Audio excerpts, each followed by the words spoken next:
Now, let me take this opportunity to request my brother, the Prime Minister from DRC, to make his comments briefly, because we've really overshot the runway.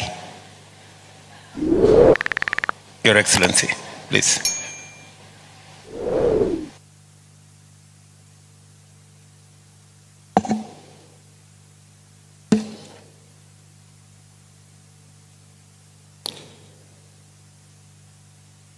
Excellence William Ruto, président de la République du Kenya et hôte du présent sommet.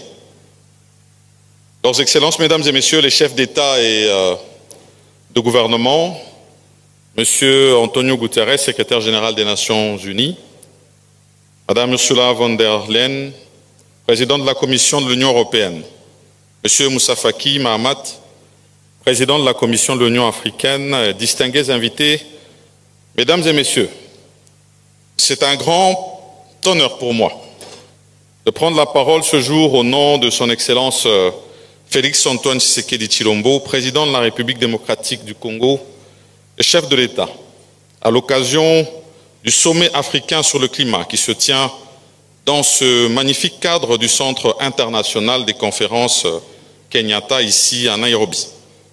Avant toute chose, comme mes prédécesseurs, je tiens à remercier la République du Kenya, République sœur, pour l'accueil qui a été réservé à ma délégation, et ces remerciements, je les donne au nom de son Excellence, Monsieur le Président de la République, Félix Antoine Tshisekedi Tshilombo.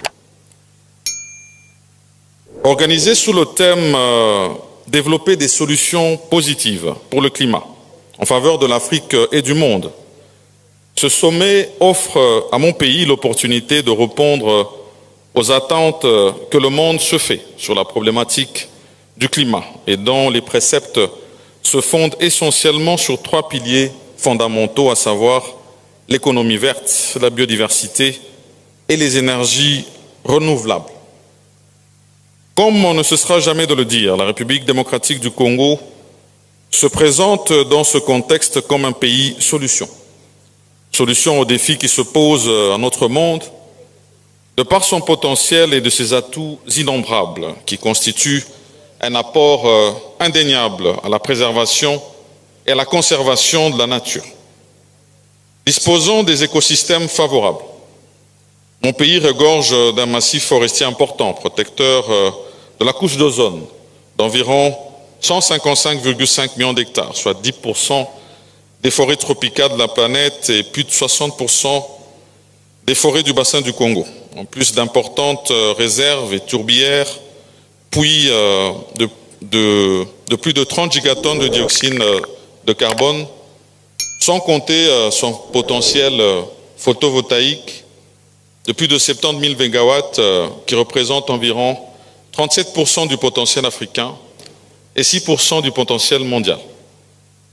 La République démocratique du Congo est à mesure de produire, à travers son système hydrologique, plus de 100 000 mégawatts pouvant alimenter l'Afrique et une partie de l'Europe, sans compter sur sa jeunesse, sa main-d'œuvre, qui est aussi un grand potentiel. Mais comme le président Ruto l'a dit ici tout à l'heure, le potentiel africain, il est connu.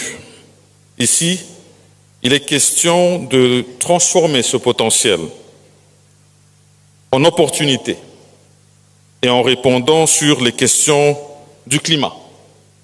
Nous avons eu ici l'année passée une crise du fait des dérèglements des pluies et des saisons sèches qui ont amené une récolte maigre en maïs.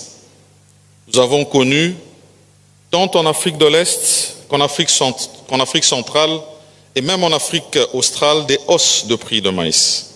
Et cela a déstabilisé nos économies. Cela nous rend plus conscients de la réponse que nous devons donner à cette réponse du climat.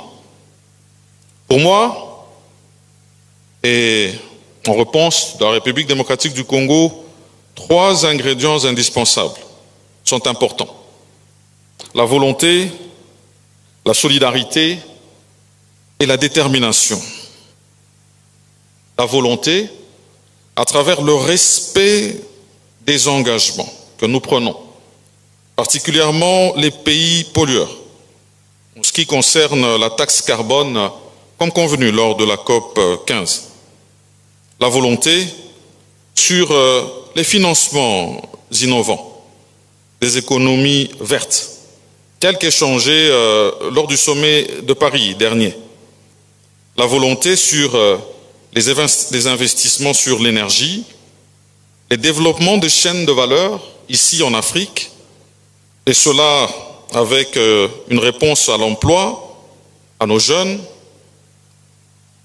et la volonté de nous permettre, et cela a été dit aussi ici, d'accès à des financements à des conditions équitables et justes, mais permettre également la réduction des dettes des économies vulnérables post-Covid-19. Réduction de ces dettes par compensation, parce que ça avait déjà été aussi proposé et je pense que ça mérite d'être rappelé. Il faut, deuxième ingrédient, de la solidarité. Solidarité sur les projets d'intérêt commun. Je pense ici à des projets énergétiques, énergie verte, qui peuvent répondre à ce besoin en énergie pour ces populations qui vivent de nos forêts. Je pense ici au barrage de Inga, qui est un projet intégrateur et pour lequel nous sommes ouverts à ce que nous puissions avoir l'effort de tous sur ce type de projet. Je peux donner un autre exemple d'accord entre la République démocratique du Congo et la Zambie sur le développement des chaînes de valeur des batteries. La solidarité sur les questions d'intérêt commun, comme c'est le cas de celle du bassin du Congo, du bassin de l'Amazonie et celle du Mekong, tel que cela a été rappelé ici par le président Denis Sassou Nguesso.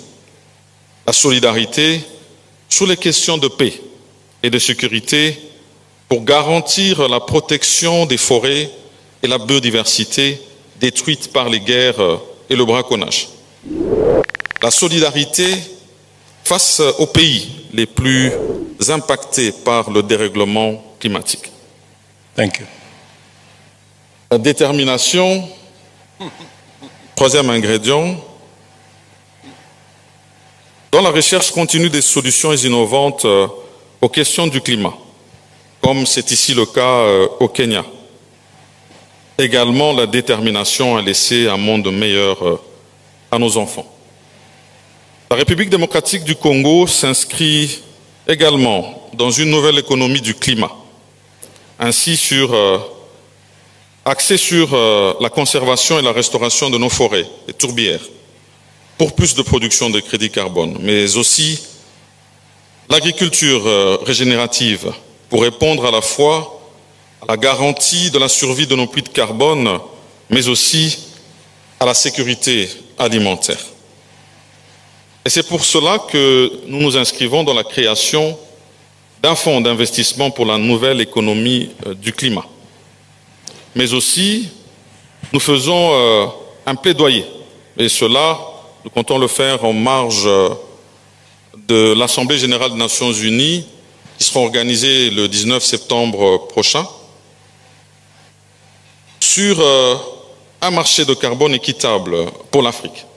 Nous le ferons bien sûr en marge de ce sommet. Et donc, toutes ces questions sur lesquelles nous sommes solidaires, avec toutes les déclarations africaines qui ont été faites ici et même au-delà de l'Afrique. Et c'est pour ça que je remercie sincèrement le président Ruto et tous les participants pour cette opportunité qui a été donnée à travers ce sommet et son plein succès, qui contribuera sans nul doute aux prochaines assises sur le climat. Je vous remercie tous. Asante sana. Thank you very much, my brother Sama, for your comments. And another round of applause for my brother Sama.